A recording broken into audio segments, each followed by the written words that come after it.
For a long time, the story of the Whittaker family seemed frozen in a single image.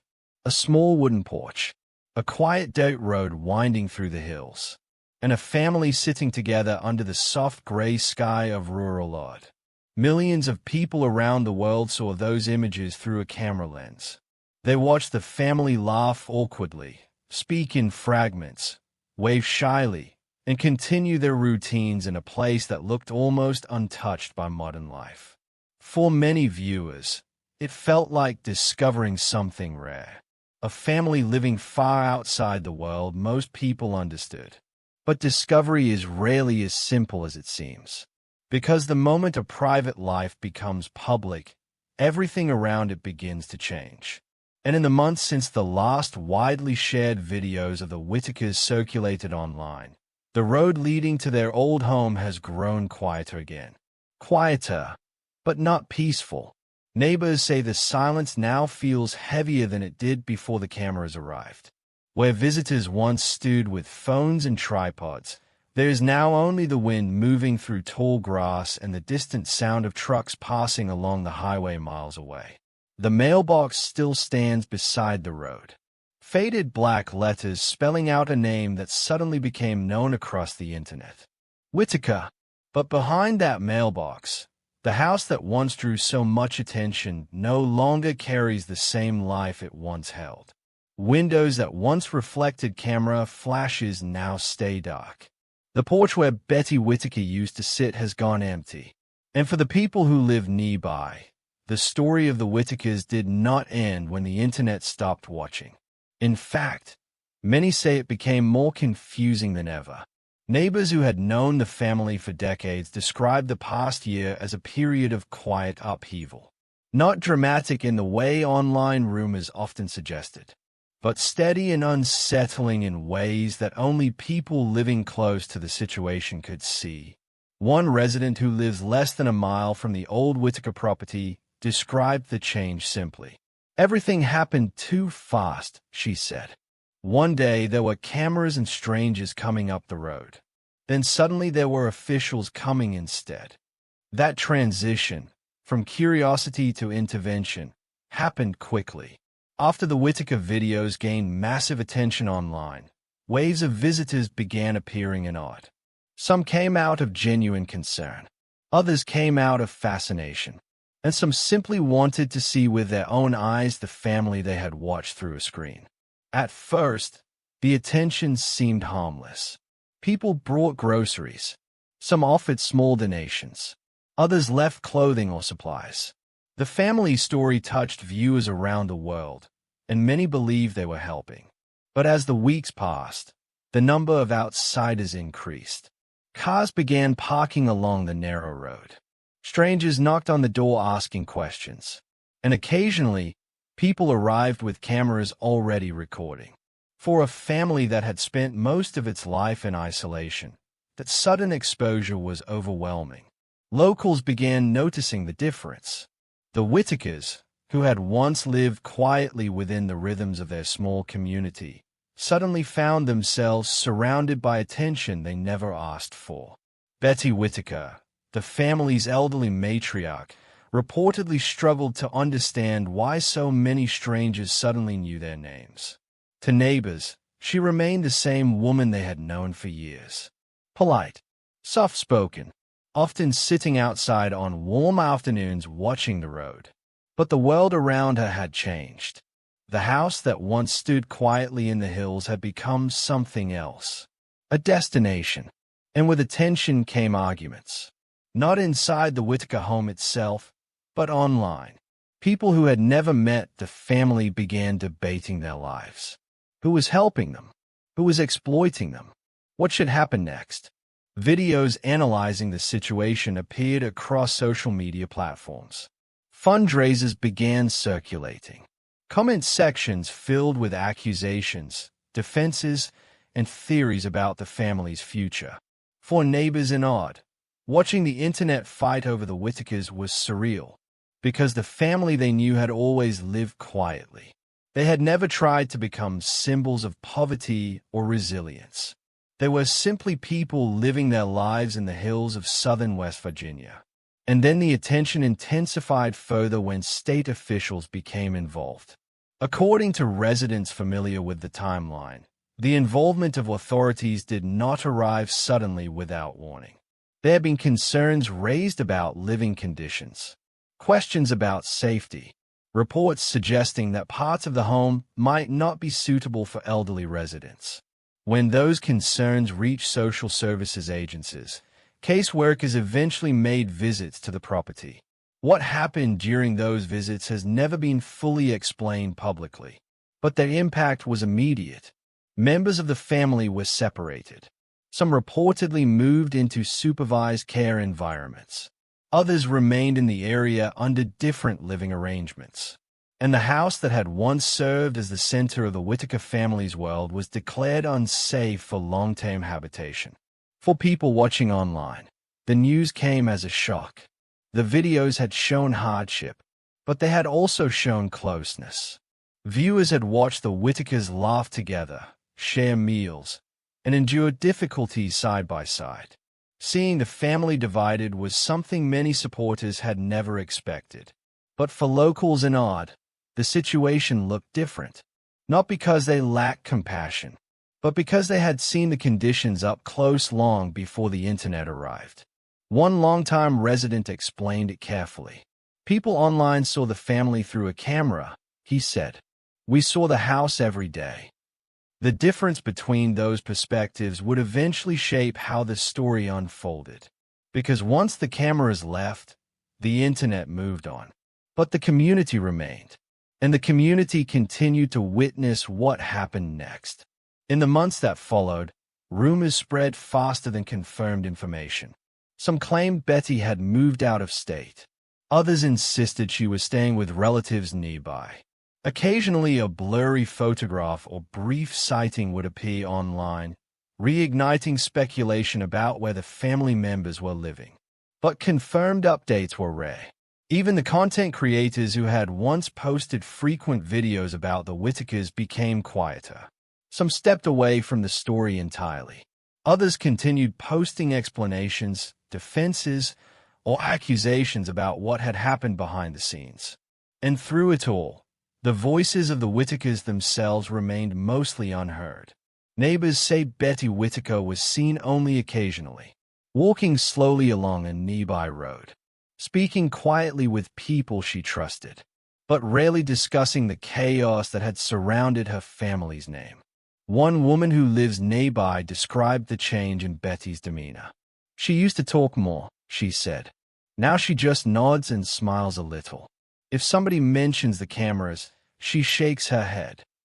2 words, the neighbor said, seemed to summarize Betty's feelings about everything that happened. No more. Those words, simple as they are, may capture the deeper truth behind the Whittaker story. Because the story did not end when the internet stopped watching. It continued quietly in the same hills where the family had lived for decades. And for the people who still pass the old Whittaker property on their way through Odd, the road now carries a strange mixture of memory and caution. The cameras may be gone. The visitors have mostly disappeared. But the questions remain. What really happened after the videos ended? Where are the Whittakers now? And did the attention that once promised help ultimately bring more harm than anyone expected? Those are the questions neighbors are finally beginning to answer. When the internet moved on, the people who remained in Odd were left with something very different from what viewers imagined. From the outside, it looked like silence. But inside the small community scattered through the hills of southern West Virginia, conversations about the Whittakers never really stopped. They just moved away from cameras. In a place like Odd, news travels slowly but thoroughly. People talk in grocery store aisles, in church parking lots, and across fences between houses. Everyone knows roughly where everyone else lives, and most families have known each other for generations. The Whittakers were never strangers here. They were simply another family in a region shaped by poverty, isolation, and long memories. One longtime resident explained it in a way that captures how locals see the situation. People online act like they discovered the Whittakers, he said. but we always knew they were there. For decades, the family had lived quietly along a dirt road outside town. The house itself was modest and aging. The porch faced the road, and anyone passing by could see Betty sitting there on warm afternoons or Timmy walking through the yard. Sometimes neighbors would stop briefly. A quick conversation. A bag of groceries dropped off. Occasionally someone from a nearby church would check in. It wasn't formal charity. It was simply the kind of small support network that often exists in rural communities. People helped when they could, and the Whittakers, in their own quiet way, remained part of that landscape. But when the internet discovered the family through the videos filmed by Mark Leiter, everything shifted. Cars that locals had never seen before began appearing on the road. Out-of-state license plates. Rental vehicles. Sometimes people arrived just to drive past the house. Other times they stopped and asked questions. Where do they live exactly? Is this the right house? Are they home right now? At first, the attention seemed almost harmless. Curious visitors came with sympathy. Some brought supplies. Others brought cameras but spoke kindly. But curiosity has a way of multiplying. And before long, the road leading to the Whittaker home started seeing traffic it had never experienced before. A neighbor who lives down the hill described what that period felt like. Some days you'd see 5 or 6 cars come through, she said. People slowing down, pointing at the house. It was strange for everyone involved. For the Whittakers, who had never lived under public attention. For the neighbors, who suddenly found strangers exploring roads that had always been quiet. And for the visitors themselves, many of whom seemed unsure how to behave when they arrived. Some approached respectfully. Others treated the place more like a landmark. Phones out, recording, posting videos before they even left the road. That change in atmosphere didn't go unnoticed. Local residents began worrying that the situation was getting out of control. Not because people wanted to help, but because attention had grown so quickly that it started overwhelming the people it was supposed to support. And at the center of it all was Betty Whittaker. Neighbors describe her as someone who never sought attention. She was polite, quiet, often smiling shyly when people spoke to her. But the sudden wave of visitors confused her. One resident recalled a moment when Betty asked a question that revealed how little she understood about what was happening online. "Why do they know our names?" she reportedly asked. That question, simple as it was, reflected the enormous gap between the Whittakers' world and the digital one unfolding around them. Because while Betty wondered why strangers recognized her, the internet was building entire discussions around her family. Videos analyzing the Whittakers appeared across multiple channels. Fundraisers began circulating. Supporters debated how best to help the family. But with that support came disagreement. Different creators began claiming to represent the Whittakers' interests. One of the most visible figures in that debate was Patrick Rourke. Patrick had filmed several visits with the family, showing moments of daily life that viewers found both heartbreaking and strangely hopeful. He documented Betty laughing, Timmy performing small chores, neighbors dropping by. His videos attracted large audiences, and many viewers believed he genuinely cared about the family. But as attention grew, so did scrutiny. People began asking questions. Where were the donations going? Who controlled the funds raised for the Whittakers? Why hadn't the house been repaired if so many people had offered help? Patrick responded with updates and explanations. He posted screenshots. He described expenses. He insisted the money had been used responsibly. But doubts continued spreading online. Soon another voice entered the debate. Eric Carroll. Eric publicly accused Patrick of mishandling donations and exploiting the Whittakers for views. Patrick pushed back, saying Eric was misrepresenting the situation and trying to gain attention for himself. What began as a disagreement quickly turned into a full digital feud. Videos responding to other videos. Accusations followed by counter-accusations. supporters on both sides arguing in comment sections. And throughout that escalating conflict, the Whittaker family themselves remained mostly silent. Neighbors and Odd noticed something troubling during that time. The family appeared increasingly overwhelmed. Betty, who had once waved politely from the porch when visitors arrived, started avoiding conversations about the internet entirely. People coming with cameras made her nervous.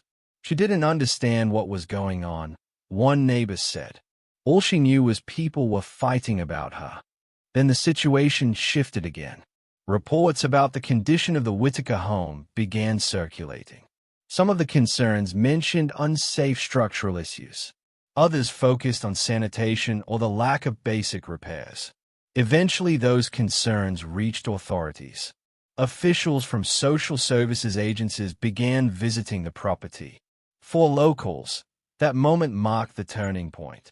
What had started as online curiosity had now drawn official intervention. And once that process began, events moved quickly. Caseworkers evaluated the living situation. Decisions were made about the safety of the property. And within days, members of the Whittaker family were relocated. Some were placed in supervised care. Others moved to different living arrangements. The house that had been their home for decades was declared unsafe. The porch went quiet. The road lost its steady stream of visitors.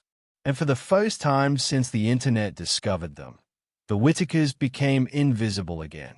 But invisibility did not bring closure. Instead, it created a new wave of questions. Where had Betty gone? Was Timmy still nearby? Had the family been split permanently? Online speculation exploded. Some posts claimed Betty had been taken to South Carolina.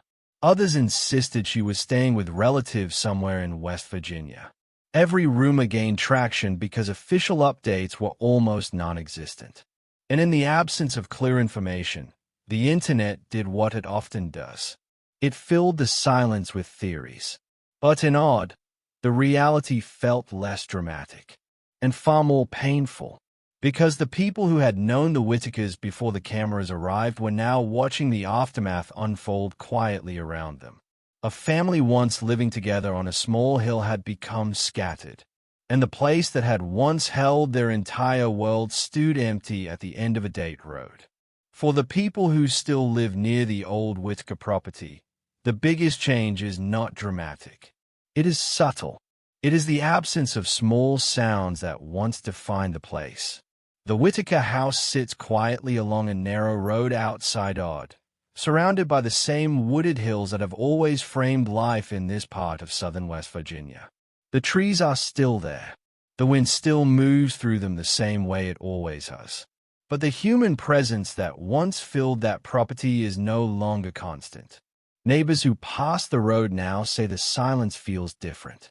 Not peaceful, just empty. For decades, the Whittaker house had been a place where daily routines played out in the open. Betty often sat on the porch during the afternoons. Timmy walked through the yard or stood near the steps, humming quietly to himself. Sometimes someone from down the road would stop and talk for a few minutes. It was never loud or busy, just a small cluster of ordinary moments repeating day after day. But after the state intervened and members of the family were relocated, those routines disappeared. The porch no longer holds conversations. The yard rarely shows movement. And the house itself, once the center of the Whittaker family's life, now stands largely still. One neighbor described the difference in a way that captures how deeply the change has been felt locally. You get used to seeing people in certain places, he said. When they are gone, you notice it. In rural communities, people often measure time through familiarity. The same trucks driving past each morning. The same porch lights turning on at dusk. The same voices echoing from yards. When one of those patterns disappears, it leaves a quiet gap that everyone notices. For the Whittakers, that gap began when authorities determined that the house itself was no longer safe for long-term living. Reports circulating at the time mentioned several concerns about the structure and sanitation inside the home. Neighbors who had occasionally visited confirmed that the building had deteriorated over the years. It had never been modern. Repairs had been difficult to maintain. And for a family dealing with limited resources and health challenges, the house had slowly become harder to manage. Still, the property had always been home. It held decades of memories, and leaving it was not simply a logistical decision. It meant the end of the life the Whittakers had always known. According to local accounts, the state's involvement resulted in several family members being placed in supervised care environments where their daily needs could be monitored. Among them was Timmy Whittaker. Residents who have spoken privately with people familiar with the situation say Timmy struggled to understand what had happened. For most of his life, his world had been limited to the same house and the same nearby roads. Suddenly that world was gone. Staff members working with him reportedly described a noticeable shift in his behavior. Where he had once been energetic and curious around visitors, he became quieter, more withdrawn, occasionally humming to himself in the same way neighbors remembered hearing when he walked through the yard. That humming had once seemed playful. Now people say it sounds more like memory, a fragment of the life he once knew. Meanwhile, Betty Whittaker has reportedly remained closer to the area. Several locals say they have seen her occasionally over the past months, usually walking slowly with assistance or sitting quietly outside a nearby building. One woman who encountered Betty during a brief conversation described the change in her demeanor. "She looks tired," the woman said. "Not angry, just tired." When people ask about the family or mention the cameras that once surrounded the house, Betty reportedly gives the same response. She shakes her head slightly and says very little. Two words have become associated with her reaction: "No more." For many residents of Odd, those words carry enormous weight, because they suggest that the experience of becoming a viral story was far more overwhelming than most viewers ever realized. Online audiences saw the Whittakers through carefully framed videos, moments edited together to tell a story. But the people living nearby saw the aftermath, the confusion, the sudden changes, the arguments that unfolded online while the family itself struggled to understand what was happening. One retired pastor who has lived in the region for decades spoke about that difference during a small community gathering. "The world thought it was watching a documentary," he said, "but for them it was just life." His point resonated with many of the people present. They had watched the Whittaker family for years before any camera arrived. To them, the family was not a mystery or a symbol. They were simply neighbors. And when the videos brought global attention to the small road where the house stood, the community felt both protective and uneasy. Protective because they cared about the family. Uneasy because they knew how easily attention could become intrusion. Looking back, some residents now believe the situation spiraled beyond anyone's control. Not because people intended harm, but because the internet amplifies everything. Every rumor, every accusation, every fragment of information. What might have remained a small story about helping a struggling family turned into a global debate about exploitation, responsibility, and morality. And once that debate began, the Whittakers themselves became almost secondary to the arguments surrounding them. Creators argued over who had the right to speak for the family. Supporters demanded explanations about money and donations. Critics accused others of turning poverty into entertainment. Meanwhile, the people at the center of the story had very little voice in the conversation. For neighbors in Odd, the tragedy of the situation is not simply that the family lost their home. It is that they lost the quiet life they once had. Before the cameras, before the viral videos, before strangers began driving up the road asking questions. One resident summarized the feeling shared by many locals. "They didn't ask to be famous," he said. "They just wanted to live." Now, as the dust settles and attention fades, the old Whittaker property remains as a kind of silent reminder. The house still stands. The mailbox still marks the road. but the life that once filled the place has scattered in different directions. And the community that watched everything unfold is still trying to understand whether the attention that promised help ultimately brought something very different. As the Whittaker home grew quieter, the noise surrounding their story moved somewhere else. Online, what had once been a series of emotional videos about a struggling family in rural Odd turned into something very different. A conflict, not inside the Whittaker household, but between the people claiming to speak for them. At the center of that conflict were two of the most visible online figures connected to the story, Patrick Rourke and Eric Carroll. Both men had built large audiences discussing the Whittaker family. Both claimed they wanted to protect them, and both eventually accused the other of doing the opposite. At first, the disagreement looked like a typical online argument. Videos responding to other videos. Comment sections filling with debates. Supporters choosing sides. But as the weeks passed, the accusations grew more serious. Patrick Rourke had gained significant attention for visiting the Whittaker property and documenting everyday life there. His videos showed moments that viewers found deeply human. Betty laughing softly, Timmy helping with small tasks, the family accepting gifts from visitors. Those scenes created the impression that outside attention might improve their situation. Viewers began sending donations, supplies, offers of help. For a time, many people believed the internet had discovered a forgotten family and rallied to support them. But as the flow of money increased, so did the questions. Viewers began asking where the donations were going. Some wondered why the Whittaker house had not been repaired. Others questioned whether the family was receiving the full benefit of the support being raised in their name. Patrick responded publicly to those concerns. He posted screenshots of expenses and explained how funds had been used for travel, supplies, and assistance. But the explanations did not satisfy everyone. Soon Eric Carroll entered the conversation with a different narrative. Eric accused Patrick of mishandling money and exploiting the Whittakers for online views. Patrick denied those claims and accused Eric of misrepresenting the situation for his own audience. The argument quickly escalated. Videos were uploaded accusing one another of deception. Supporters of each creator flooded comment sections defending their side. What had once been a story about helping a vulnerable family became an online courtroom. And like many internet conflicts, the focus gradually shifted away from the people at the center of the story. Instead of discussing the Whittakers themselves, the debate revolved around who was telling the truth. Screenshots of PayPal transactions appeared online. Private messages were leaked. People who had donated money began demanding explanations.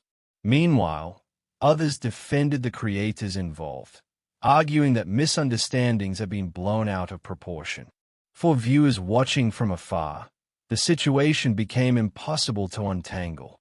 Different channels presented different timelines, different versions of events, different interpretations of the same evidence. But inside West Virginia, where the Whittakers actually lived, the arguments felt distant and exhausting. Neighbors say that during the height of the online conflict, strangers sometimes arrived and not asking questions about the creators rather than the family. Who was telling the truth? Was money missing? Who called the authorities? The irony was painful, because the people who had known the Whittakers for years were less interested in internet drama than in the well-being of the family itself. For them, the real question was simple. Were Betty and the others safe? That question became even more urgent when the state stepped in. Reports began circulating that officials had received complaints about the Whittaker home. Some claimed the call had come from concerned viewers.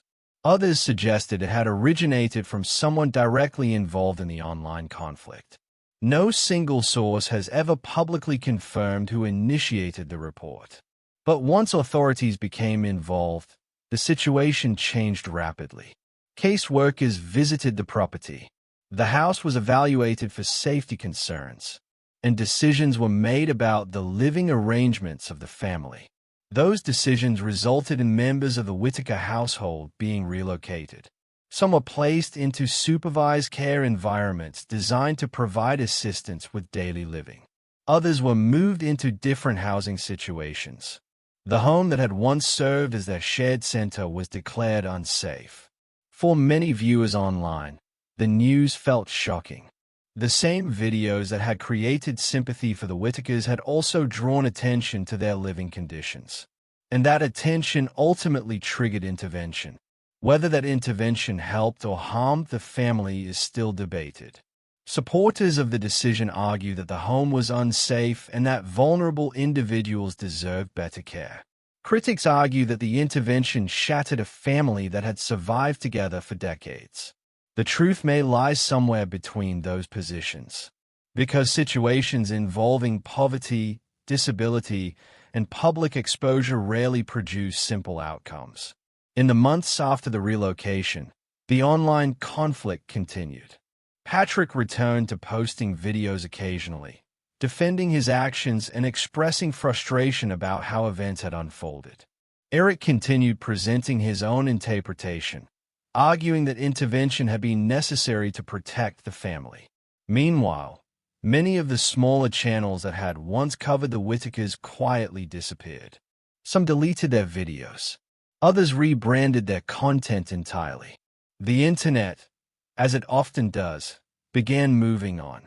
But the questions about money remained. Various estimates circulated online about how much had been raised for the Whittakers through different platforms. Some claimed the total exceeded 6 figures. Others insisted the numbers were exaggerated. Without centralized records or coordinated fundraising oversight, the exact amount remains uncertain.